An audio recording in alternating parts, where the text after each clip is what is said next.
Good morning, students. We'll start with our next lecture of bookkeeping and accountancy.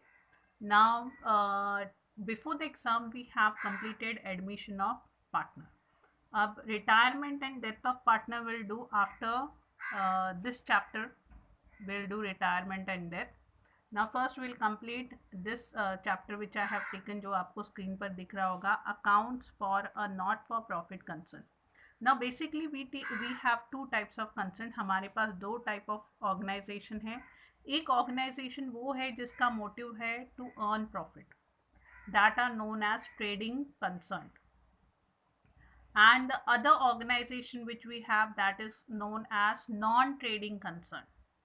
अब non trading concern जो है, ये concern, ये organisation का मोटिव है just to provide services to the society.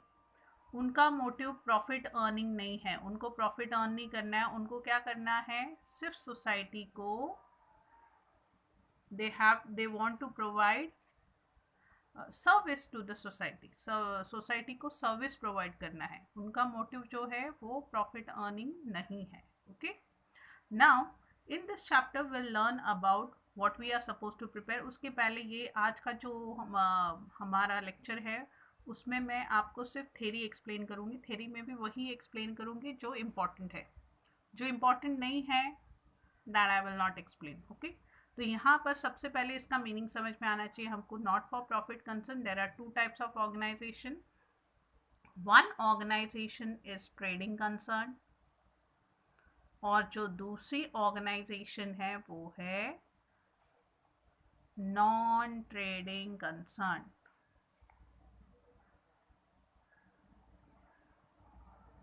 Okay, we have two types of organisation. One is trading concern, दूसरा जो है वो है non trading concern. Trading concern वो कंसर्न है, वो ऑर्गेनाइजेशन है जिसका मोटिव है to provide, to earn profit. ये हमने बिजनेस क्यों स्टार्ट किया, ताकि हम प्रॉफिट कमा सके. नॉन ट्रेडिंग कंसर्न, ये बिजनेस हमने क्यों स्टार्ट किया, ये ऑर्गेनाइजेशन क्यों स्टार्ट की, only to provide service to the society. यहाँ पर हमको प्रॉफिट मोटिव नहीं है. What is the motive of this second one, non trading concern, is to provide services to the society. Example, Red Cross Society, charitable hospitals, sports clubs, school colleges. Many school colleges, they also come under non-trading concern. अब मैंने यहाँ पर भी लिखा था, there are two types of organisation. एक है trading जिसका मोटिव क्या है, प्रॉफिट कमाना. So they are, you can call them profit making organization also. And the second one is non-trading और not for profit organization, जिनका मोटिव प्रॉफिट कमाना नहीं है, just to provide service to the society. अब पहले meaning जान लेते हैं जो हमें दिया गया है. What is the meaning? Not for profit concerned are those concerned which are not started to earn profit. इनका मोटिव प्रॉफिट नहीं है, ये हमने प्रॉफिट के लिए स्टार्ट नहीं किया है. अगर ये प्रॉफिट के लिए होता तो ये नॉट फॉर प्रॉफिट कंसर्न नहीं होता, ये प्रॉफिट कंसर्न होता या ट्रेडिंग कंसर्न होता. But to give services to its member and society at a minimum charges. Free of cost नहीं दे रहे हैं, कुछ चार्जेस ले रहे हैं, but that charges are very less, that charges are very minimum. अब इसका मीनिंग क्या है, not for profit concerns are those concern, वो ऑर्गेनाइजेशन है which are not started to earn profit, जो हमने प्रॉफिट के लिए नहीं स्टार्ट किया है, but to give services to the members, जो उस ऑर्गेनाइजेशन के मेंबर्स हैं या उस सोसाइटी में हैं, उस सोसाइटी के मेंबर्स हैं, उनको सर्विस प्रोवाइड करने के लिए हमने ये ऑर्गेनाइजेशन स्टार्ट किया है. And this services are provided at a minimum charges. Minimum, एकदम मिनिमम चार्जेस पर हम इनको वो सर्विसेज प्रोवाइड करते हैं.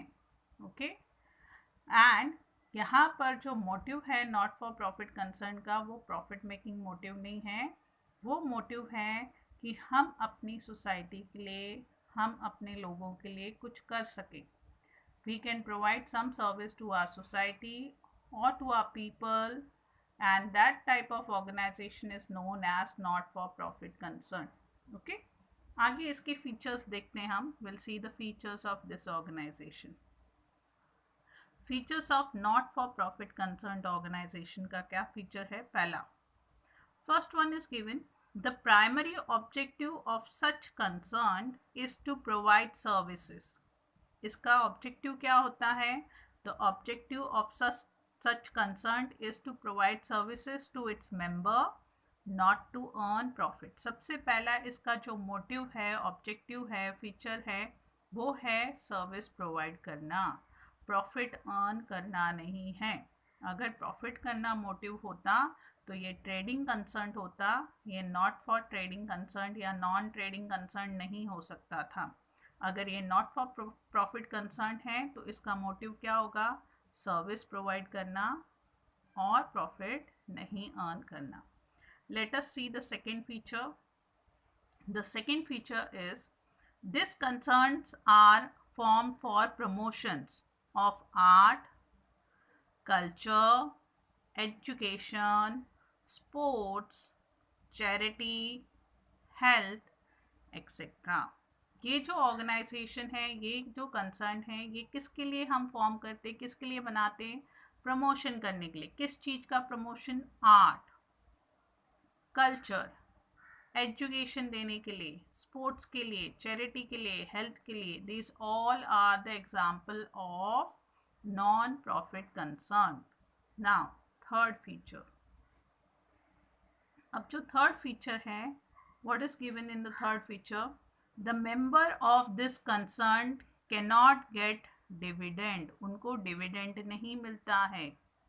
Why? Because this profit dividend कब देते हैं? जब कंपनी profit earn करती है and whatever money they have invested in that company in form of shares, the dividend is given to that members. लेकिन यहाँ पर जो member हैं उनको सिर्फ ऑर्गेनाइजेशन सर्विस प्रोवाइड कर रही है. So the members will not get dividend. It is prohibited. Prohibited यानी कि मना है. क्यों डिविडेंड नहीं मिलता है उनको? क्योंकि ये ऑर्गेनाइजेशन प्रॉफिट तो कमा ही नहीं रही है. It is not an profit making organisation. The organisation is formed only to give service to the society.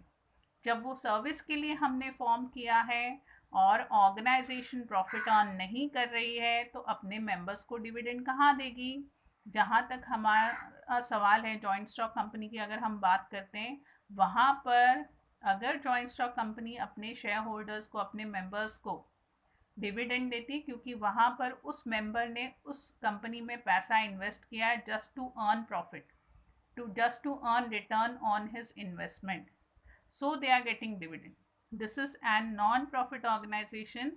तो इसके जो मेंबर्स हैं उनको डिविडेंड नहीं मिलता है. Dividend means a type of return on the investment. Then the management, fourth feature, the management of such concern is done by elected representative of members. इसका मतलब क्या हुआ? जो मैनेजमेंट है वो कैसे फॉर्म होती है ऐसे ऑर्गेनाइजेशन की? जो इसकी इलेक्टेड जो मेंबर्स हैं उन्हीं में से कुछ लोगों को इलेक्ट करके एक मैनेजमेंट कमेटी बनाई जाती है that will look after that organisation.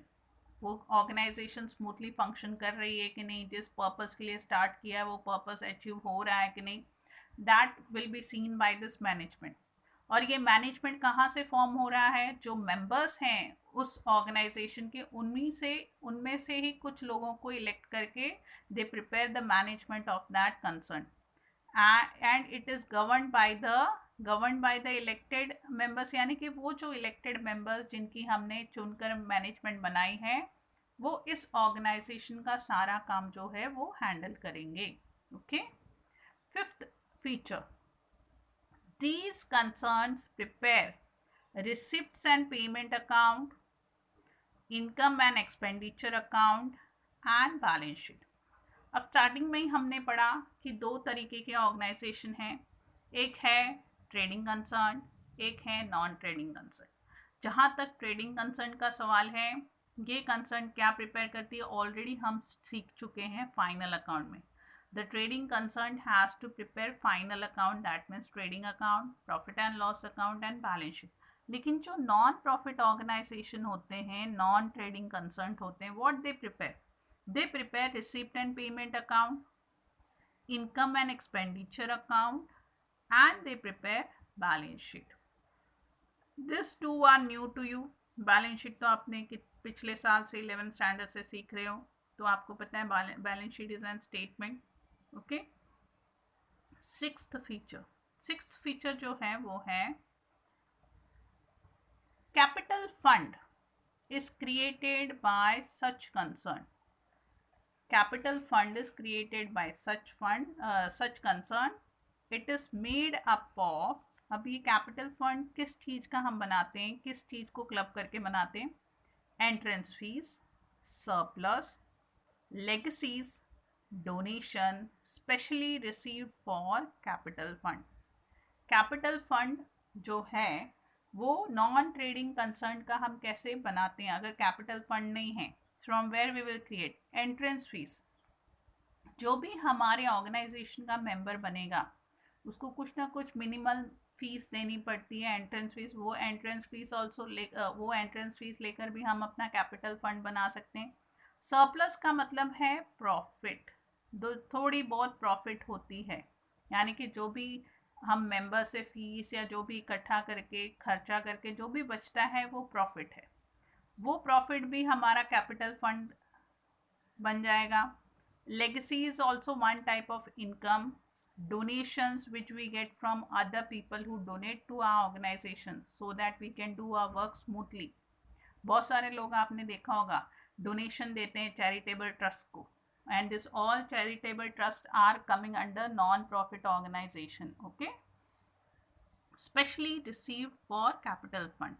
हमारे कंपनी का, हमारे ऑर्गेनाइजेशन का ये जो नॉन प्रॉफिट ऑर्गेनाइजेशन है, इसका कैपिटल फंड हम कहाँ से क्रिएट कर सकते हैं अगर नहीं है हमारे पास?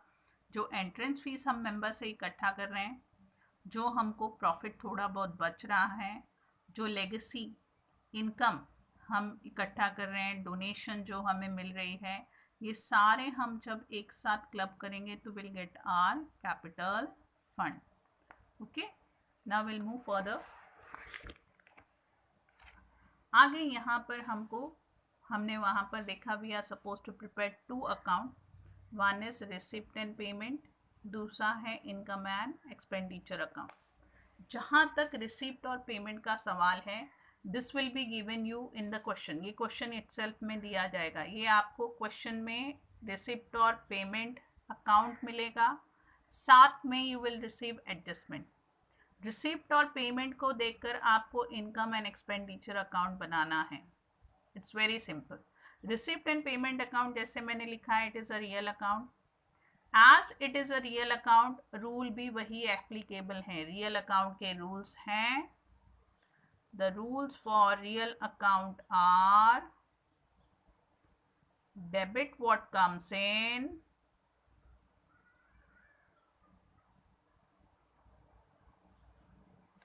credit what goes out.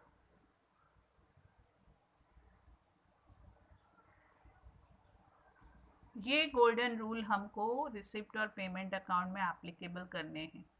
इसलिए अगर आपने रिसिप्ट और पेमेंट देखा होगा, अकाउंट क्वेश्चन में देखोगे आप, तो डेबिट साइड में हम क्या लिखते हैं? जो भी अंदर आ रहा है, जो अंदर आया वो हम डेबिट में लिखेंगे, जो बाहर गया वो हम क्रेडिट में लिखेंगे.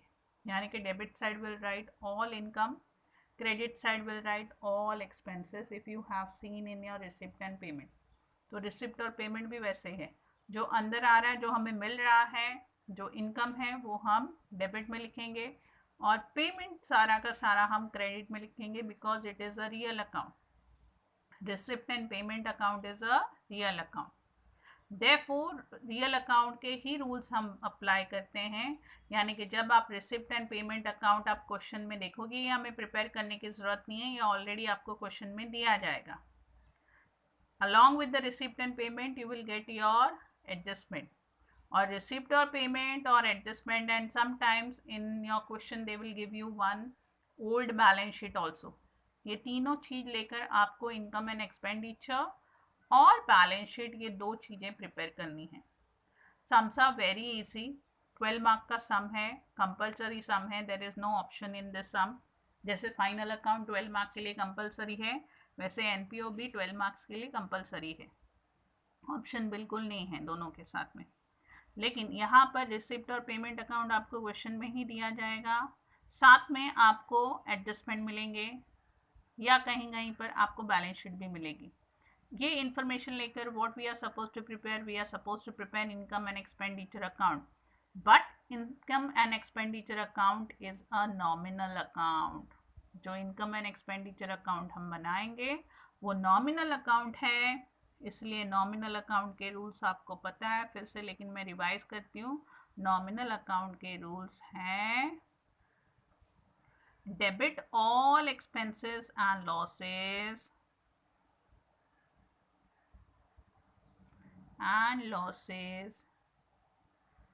credit all income and gains।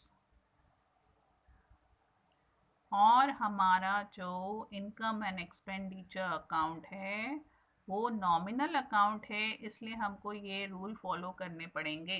यानी कि जब आप इनकम एंड एक्सपेंडिचर अकाउंट बनाओगे तो डेबिट में आप क्या लिखोगे, debit side will write all expenses and we will write losses, और जो हमारे क्रेडिट साइड में आएगा वो आएगा हमारा इनकम एंड गेन्स। ओके, यानी कि इन शॉर्ट आपको क्या करना है, receipt of payment real account है, इसलिए हमने डेबिट में क्या लिखा, इनकम लिखा, और हमारे क्रेडिट में क्या है, पेमेंट है, या आप बोल सकते हो एक्सपेंसेस है, सॉरी स्पेलिंग मिस्टेक हुआ, पेमेंट, और you can say expenses. Okay, यहाँ पर debit side income, credit side payment, but when you are preparing income and expenditure account उल्टा हो जाता है। यहाँ जो पेमेंट क्रेडिट में है वहाँ पेमेंट डेबिट में गया, because it is a nominal account. जो इनकम यहाँ डेबिट में है वो आपको क्रेडिट में लिखना है, यानी कि यहाँ से उठाकर आपको ऑपोजिट साइड में लिखना है, यहाँ से उठाकर आपको यहाँ लिखना है, इतना ही करना है। और उसमें जो भी आपको फिक्स्ड एसेट दिखाई देंगे, जैसे फर्नीचर है, इन्वेस्टमेंट है, फिक्स डिपॉजिट है, आपको पता है हम कहाँ लिखते हैं, balance sheet asset side. And liability side, if you have capital fund, all this stuff you know where we write in our balance sheet liability side। okay, सिर्फ इतना ध्यान में देना है कि रिसिप्ट और पेमेंट अकाउंट हमें प्रिपेयर नहीं करना है, ये ऑलरेडी हम अपने क्वेश्चन की बात कर रहे हैं, ऑलरेडी हमको हमारे क्वेश्चन में दिया जाएगा, they will give you in the question receipt and payment account, along with receipt and payment they will give you adjustment, sometimes they will give you balance sheet also, पुरानी balance sheet भी देंगे, sum बहुत easy है। As it is real account, real account के rules applicable होते हैं। क्या है रियल अकाउंट के रूल्स, रियल अकाउंट के रूल्स हैं debit what comes in, credit what goes out. इसलिए अगर आप देखोगे तो रिसिप्ट और पेमेंट के डेबिट में क्या है, इनकम लिखते हैं, और क्रेडिट साइड में व्हाट वी राइट पेमेंट। लेकिन जो हम income and expenditure account prepare करते हैं, it is a nominal account, as it is a nominal account, nominal account का रूल क्या है, debit all expenses and losses, credit all income and gain. Therefore when we prepare income and expenditure account, जब हम ये prepare करते हैं तो as it is a nominal account, debit side we write expenses and losses, credit side we write income. यानी कि आपको कुछ नहीं करना है, जो आपको रिसिप्ट और पेमेंट में डेबिट में दिया है, जब आप इनकम एंड एक्सपेंडिचर बनाओगे तो वो डेबिट की जगह पर क्रेडिट में लिखना है, और जो क्रेडिट में दिया है वो आपको डेबिट में लिखना है, क्योंकि एक रियल अकाउंट है, दूसरा नॉमिनल अकाउंट है। बैलेंस शीट तो आपको पता ही है, it is an statement, so no rule is applicable to balance sheet. तो यहाँ पर आपको क्या प्रिपेयर करना है, you are suppose to prepare income and expenditure account, and the second thing you are supposed to prepare, that is balance sheet। This is nominal account as I have already explain to you, ये nominal account है। Balance sheet एक statement है, इसलिए कोई rule applicable नहीं है। Balance sheet आपने बहुत बार प्रिपेयर की है, तो आपको पता है कैसे प्रिपेयर करनी है। which side we have liability, to my left hand side we have liabilities and amount column, right hand side में हम assets बनाते हैं। assets क्या है? property owned by the organization, और liabilities है वो पैसा जो हमको बाहर वालों को देना है। Okay, the sums are very easy. 12 mark का कंपल्सरी सम है। 2 to 3 मार्क्स, 3 मार्क्स, 2 मार्क्स पकड़ के चलो ऑब्जेक्टिव्स में पूछेंगे। यानी कि अगर इस चैप्टर का हम टोटल वेटेज देखेंगे तो it will go 14 to 15 marks का वेटेज है इस चैप्टर के लिए। चैप्टर बहुत इजी है। नेक्स्ट लेक्चर से मैं आपको प्रैक्टिकल सम सॉल्व करना स्टार्ट कर दूंगी, क्यों थ्योरी में मुझे ज़्यादा टाइम पास करना अच्छा नहीं लगता है। जो रिक्वायर्ड है उतना ही सिखाया है मैंने आपको। ऑर्गेनाइजेशन फॉर्म जो है वो समझ में आने चाहिए। 2 तरीके के हैं, ट्रेडिंग, नॉन ट्रेडिंग। ट्रेडिंग का मोटिव होता है प्रॉफिट, नॉन ट्रेडिंग का मोटिव है सर्विस प्रोवाइड करना। फीचर्स क्या है और क्या क्या प्रिपेयर करना है, लेक्चर ध्यान से व्यू करना। फिर भी कोई डाउट होगा, मैं जब लेक्चर लेती हूँ आप मुझे डाउट्स पूछ सकते हो। Okay, take care, have a nice day.